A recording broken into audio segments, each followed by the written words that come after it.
अस्सलामुअलैकुम दोस्तों, मेरी अज की वीडियो अगेती कपाह जी ये उत्ते कुछ डस्टी बग का हमला होन दिया वा। डस्टी बग और जिन्हों कपाह दियां भूंडियां कहते होंगे है ना, वो काफ़ी आउन डी। मैं थोड़ा इत्थे दिखा लदा, कुछ डोडियां च बैठियां होनियां।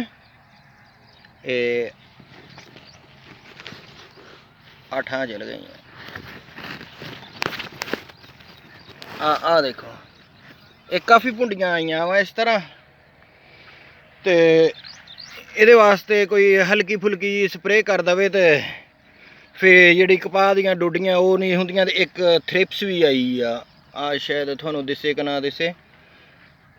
तो ये थ्रिप्स तो डस्टी बग का जो हमला होन दिया, तो ये वास्ते इनू चेक करके तो फौरी स्प्रे कर दे तो फिर इंशाअल्लाह फल जोड़ा वो फल चंगा चकूगी। तो जोड़ा फल जाए ना होगा। तो अजकल का फल जोड़ा लगा है, ये अजकल का फल जोड़ा लगा जाए नहीं ना होंदा, वो बहुत ज़बरदस्त रहिंदा है। वो फिर अगेता पक जाता, तो बारिशा बुरशा तो पहलों ही वो पक के तैयार हो जाती है। इस तरह दी होर वीडियो देखने मेरे चैनल को सबसक्राइब कर लो, नाल घंटी वाले बटन भी नपदे। जज़ाकुमुल्लाह खैर।